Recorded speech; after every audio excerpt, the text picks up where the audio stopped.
Hello students, আর মাত্র একদিন মাঝখানে রয়েছে জওহর নবোদয় বিদ্যালয় প্রবেশিকা পরীক্ষা 2026-এরটা 2025-এর 13ই ডিসেম্বর। তো এই মাঝখানের এই একটা দিন কিভাবে যে কাটে, এটা শুধু যারা পরীক্ষা দিচ্ছ তারাই বুঝতে পারছো।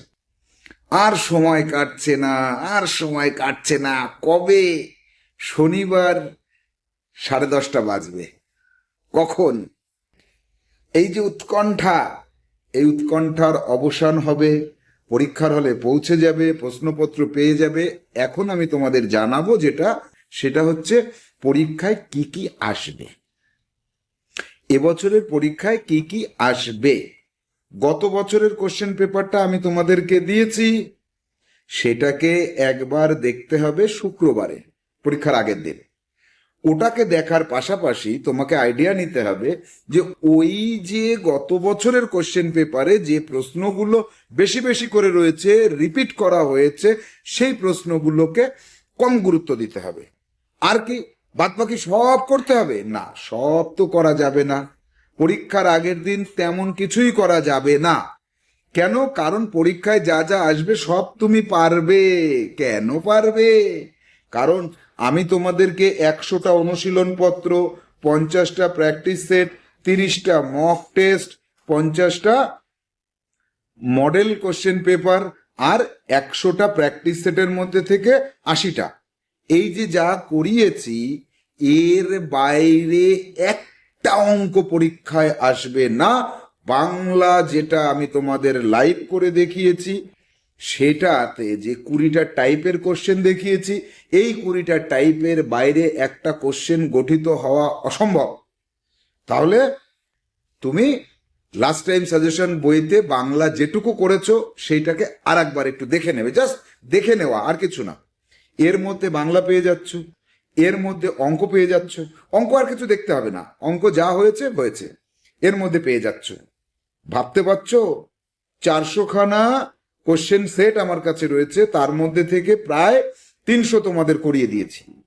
এর বাইরে আগামী 100 বছরে কি আসা সম্ভব? এর মধ্যে আসবে। তাহলে তুমি বাংলা আর অঙ্ক পেরে গেলে, ফিগার থাকলো, তাই তো। 30টা মক টেস্ট করিয়েছি তোমাদের।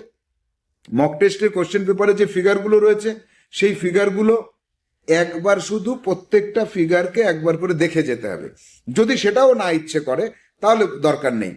লাস্ট টাইম সাজেশন বইয়ের শেষে 2 পৃষ্ঠাতে প্রত্যেকটা টাইপের যে ফিগার দিয়েছি, 10টা টাইপের ফিগারের প্রত্যেকটাতে 10টা, 15টা, 20টা, এই যে ভ্যারাইটিগুলো রয়েছে, প্রত্যেকটা ভ্যারাইটিকে একবার করে দেখো আর একবার চোখ বন্ধ করে ভাবো, অথবা হাতে খাতা পেন নিয়ে একটা রাফে সেই ছবিটা এঁকে নাও।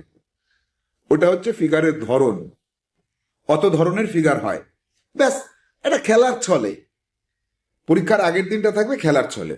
কিন্তু সবচেয়ে বেশি গুরুত্বপূর্ণ জায়গা সেটা হচ্ছে পরীক্ষার আগের দিন তোমাকে যে নিশ্চিত নবোদয় বইয়ের 6 থেকে 11 পৃষ্ঠা, বর্গ, ঘন, নামতা, বিভাজ্যতার নিয়ম আর সব চ্যাপ্টারের যে সূত্রগুলো, এই কটা বারংবার তোমাকে একটু দেখে যেতে হবে, চোখ বন্ধ করে দেখে, চোখ বন্ধ করে দেখে, চোখ বন্ধ করে।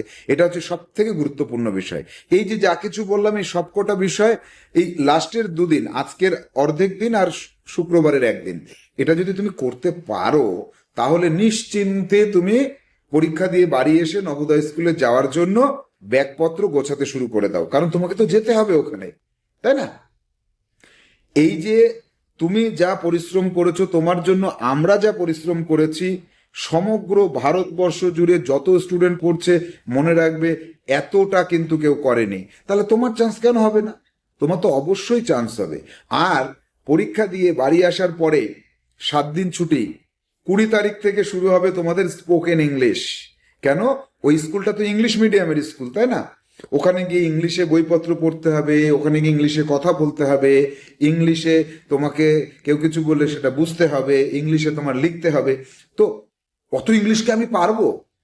কে বলেছে পারবে না? আমি মাত্র 2.5 মাসে তোমাদের 12 বছরে যা ইংলিশ মানুষ শিখতে পারে না শিখিয়ে দেব। জাস্ট 20 তারিখ থেকে ইংলিশ ক্লাসটা তোমাদের শুরু হয়ে যাবে। ইংলিশে কথা বলা শিখিয়ে দেব, পড়তে পারবে, লিখতে পারবে, সেটা শিখিয়ে দেব। সেটাও মজার ছলে করে দেব। তাহলে ইংলিশের জন্য প্রস্তুতি নাও, 7 দিন ছুটি থাকবে, এই 7 দিন ঘুরে নেবে। ইংলিশ ক্লাসটা অ্যাটেন্ড করে যদি তুমি স্কুলে যাও, স্কুলে গিয়ে তোমাকে আর পেছনে ফেলতে পারবে না কেউ। তাহলে এখন থেকেই মানসিক দৃঢ়তা রাখো যে নবোদয় পরীক্ষায় পাশ করব, ইংলিশও শিখবো, ওই স্কুলেও যাব, ওই স্কুল থেকে টপ জায়গাটায় আমি পৌঁছে যাব, তাই না? বেস্ট অফ লাক, তোমারই হবে।